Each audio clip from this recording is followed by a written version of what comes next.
Hai, saya Suzari Suhimi. Saya seorang peguam di Semenanjung dan anda sedang menonton Tapau Semua Law, kita celik undang-undang.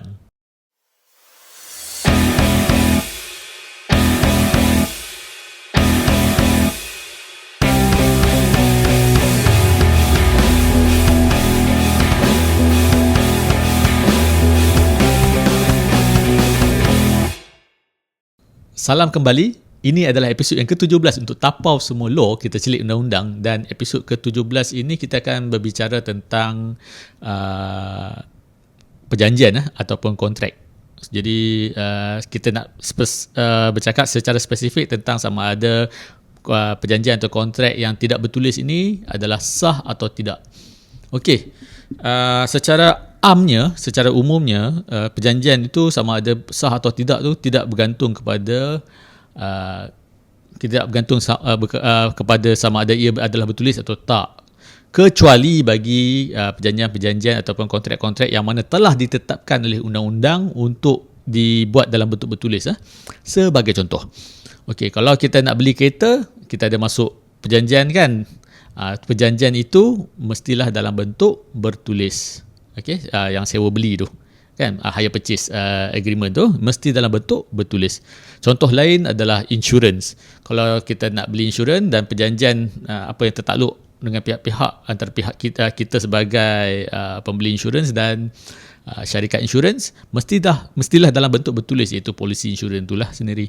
Okey, untuk yang lain-lain ni yang mana tidak ditetapkan oleh undang-undang untuk mesti wajib bertulis, tak ada masalah jika perjanjian itu dalam bentuk tak bertulis. Cumanya akan menjadi masalah kemudian jika berlaku pertikaian tentang apakah sebenarnya kandungan yang telah dipersetujui antara kedua-dua pihak. Terutamanya apabila satu perjanjian ataupun kontrak itu tak bertulis. Jadi macam mana kita nak buat? Dan dia ada masalah lah. So kalau lawyer dia terpaksa bergantung kepada nombor satu, testimoni saksi, nombor dua, dokumen-dokumen lain yang ada berkaitan dengan transaksi tersebut kan, yang bukan satu dokumen kontrak lah, bukan jilid kontrak, tetapi dokumen-dokumen lain yang menunjukkan bahawa wujud satu ikatan kontrak. Kontrak ni sebenarnya bukannya buku tu tau ataupun jilid tu, tapi dia adalah ikatan. Jadi mahkamah akan tengok semua benda tu, dan mungkin kita ada juga circumstances ataupun keadaan sekeliling yang lain yang menunjukkan bahawa perjanjian itu wujud ataupun kandungan kepada perjanjian itu wujud tetapi dalam bentuk bukan bertulis. Jadi ia akan jadi masalah lah, because kalau dalam court nanti dia akan jadi your words against mine. Jadi menjadi cabaran lah untuk kes itu nanti. Okey, saya rasa saya dah terangkan sedikit sebanyak dengan okey kot berkaitan sama ada perjanjian itu mesti bertulis atau tidak. Satu lagi saya nak bagi tahu lah, saya nak selitkan bahawa sama ada perjanjian itu perlu distamkan atau tak tu, itu pun sama juga. Sebenarnya perjanjian ni dia kena distamkan, tetapi kalau kamu tak stamp, itu tidak bermaksud perjanjian itu tidak sah. Okey, alright. Saya rasa okey kot.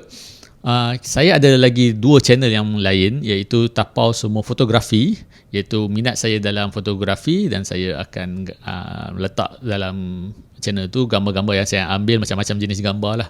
Pemandangan ada, sukan ada, street ada, macam-macam lah. Hobi level juga, because saya pun masih agak baru, dan equipment saya pun equipment level hobi. Dan keduanya adalah Tapau Semua Band, iaitu channel di mana saya main alat muzik dan buat muzik, rekod muzik. Main saya tu pun hobi level, dan recording equipment saya pun hobi level. So itu adalah semua live recording. Jadi kalau anda suka channel-channel saya ini, bolehlah subscribe kepada channel saya dan like, tapi tak ada paksaan.